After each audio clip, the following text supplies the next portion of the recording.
Hello everyone, this is Dr. Sandy with another exciting video for you and your family and friends. Today we are talking about stress, how to manage it, the top 5 ways to take care of it. If you're new to these videos, welcome. I really do hope you enjoy the video.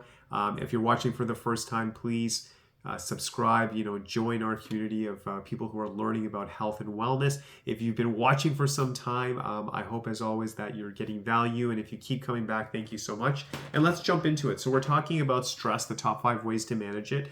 Why this topic? And you'll see a theme through a lot of my videos. I've talked about this extensively, but I feel if we look around right now, stress is at an all-time high. I think people are working harder than ever. I think people have a lot of concerns and fears. And even if you just watch the news, there's so much happening locally, nationally, even around the world. I think people are just stressed by just news, the world events. So much is happening.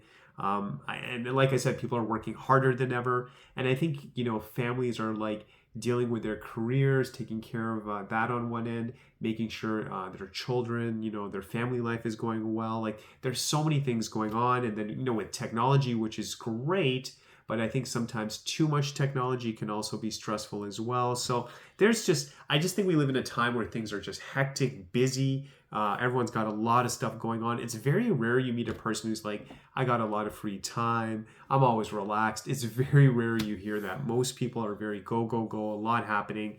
And we need tools to deal with it. So why is stress such a big issue? So if you look in healthcare, I think most healthcare providers would agree stress is a big concern. It's a big issue. And stress, if not managed, can really lead to a lot of health issues. It leads to a breakdown in the body. Yes, we can handle a certain level of stress, but when the stress is too intense or it goes on for too long, it can start to affect the body. And what are symptoms of stress? So first would be physical.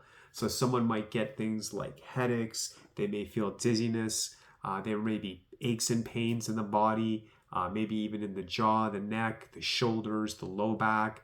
If it gets severe enough, they might get numbness or tingling. Things like the heart rate can go up, breathing might become a problem. They'll usually with chronic stress say things like they're starting to get more tired. And then on the other hand, they can't sleep properly. Appetite might get affected. They might eat more because they're stressed. Some people avoid food when they're stressed. And just everything starts to shut down. Their mood can get affected. They may get more jumpy. They may get more quiet. Maybe quick to get angry, things like that. They may have trouble focusing if people are chronically under stress. Every system really just starts to shut down, and the body starts to almost struggle just to kind of maintain like a baseline. And I think people need help with that. And there are ways we can basically deal with this. So the big thing I would say again, and I think chiropractic has a lot of value, obviously, in helping people who might be in pain and suffering, and we want to get through that. I do think that the other immense value in chiropractic besides pain management is just helping people feel ease, helping them feel relaxed so they can actually just function better. So to me, unless someone's been in an accident or they fell down, a lot of times people might wonder like, why is this pain coming out of nowhere? And I personally believe that there's always a cause and effect. There's a reason that something can show up. Someone might, come to our clinic and be confused that they have back pain. And they're like, I didn't really lift anything. I didn't get into an accident. How can I possibly have back pain? Now, there are a lot of issues, but if someone is chronically under stress, it can affect certain parts of the body and even along the spine or beyond. So chronic stress can definitely lead to pain. It can lead to dysfunction. It can lead to inflammation response. Stress is the body almost like feeling like it's under attack, but it's chronically under attack. Like there's times where you get stressed, you might be working on a project, there's a deadline at work, you get it done, and then that stress is kind of over and you can relax. So our body is designed to handle a certain level of stress as long as you take a break and relax. The problem is, and what we're seeing more and more, is that people are under constant stress. It never lets up, and it's going for not only days or weeks, it may go for months. And I mean, I wouldn't hope this wouldn't happen to people, but sometimes it can just go on and on for even years, and that will take a toll on the body. I mean, imagine the whole physiology. So if the body feels like it's under attack, you can see things happen maybe with the blood pressure even. As I mentioned, digestive issues, breathing, as I was mentioning as well. Like it's just the whole system starts to kind of shut down. And systems can definitely get affected physically, chemically, emotionally. It's not a good thing. So we're not designed for that, obviously, over the long term. So what are things we can start to do to help the body? So as I said, I feel chiropractic's immense value is helping people handle stress better.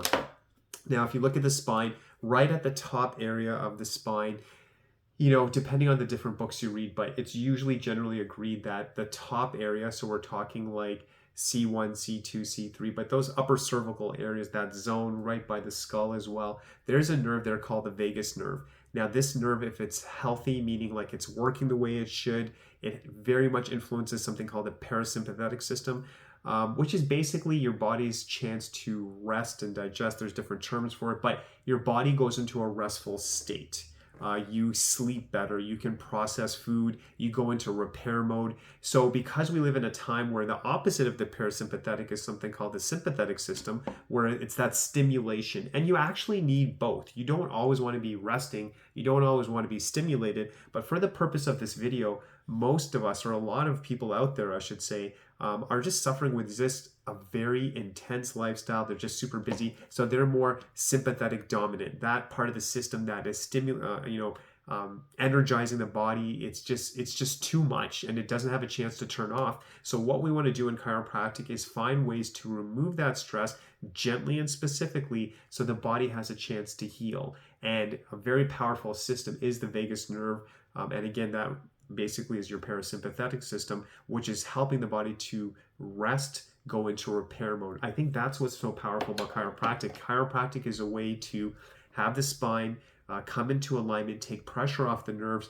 beyond pain control, which is absolutely valuable, and chiropractic really does help with that, but just managing that stress, because stress initially may be silent in the body, and you start to see this breakdown, and then if it's not addressed, leads to pain. So wouldn't it be nice to not only correct the spine, maintain that spine, so the stress doesn't have a chance to build up in the body and cause a breakdown, whether that's headaches, migraines, breathing difficulties, sleeping difficulties, low energy, poor digestion, poor elimination. These are all signs of stress. So getting your spine taken care of on a regular basis, just to manage the day-to-day living of stress, I think very powerful. So that's number one. Chiropractic helps with stress management. Number two, I am a big advocate of prayer, meditation, and deep breathing. I can't stress this enough. You've probably heard it all over. I've probably mentioned obviously many times as well, but depending on what you feel comfortable with, but making that time to pray, making that time to meditate, making that time for deep breathing, we need to, whatever works for you, again, that's totally up on you, whatever you feel comfortable with, but making time for yourself, whether that's, and then some people, I think they feel this pressure that, unless I do half an hour, 1 hour, it doesn't count. No, man.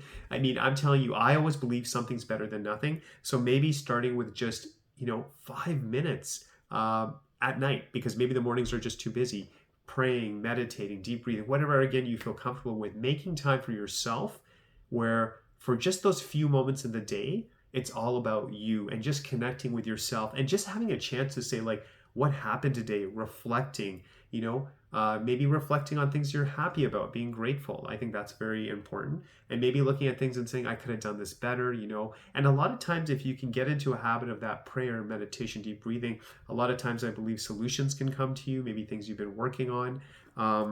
So I would really please make time for that. Maybe it's something, reading from a holy book, whatever makes you happy. But I think there's immense value in that, and it's a way to de-stress. So that would be number two, the prayer, meditation, deep breathing. Number three, the body's made to move. There's no question about this. So look what's happening in our society. So everyone's so busy, they're taking care of their family, taking care of their careers, and taking care of their kids, whatever, all those kind of things. And then a lot of people are sitting most of the day. They're in front of the computer. Most professions now at some level, they're doing that. They're not moving properly, which is causing further breakdown, which is another stress on the body. So we are designed to move. And again, as I share this with you now, someone might work in a very physical job where it's too much stress on the body. Obviously, that's a negative. But for a lot of professionals maybe someone who drives a lot, you're just sitting all day. The body's made to move. That's a stress on the body. And that, again, imagine what that's doing. That's a pressure on the body. It's pressure on the disc. It's pressure on the nerves, very hard on the body. So you need to move. So what does that look like? See what works for you. Maybe walking, maybe that's where you're starting. Maybe stretching, yoga. I would highly recommend some level of stretching. And then if you're more advanced, you're doing weights. And don't feel like, okay, my friend goes 7 days a week to the gym, I need to go 7 days a week. Go 2-3 days. Do a home gym, join a gym, go to a class, go to YouTube, watch a video on exercising. But you need to move. When you exercise, you dissipate stress. A lot of people say, I need to exercise. It keeps my head clear.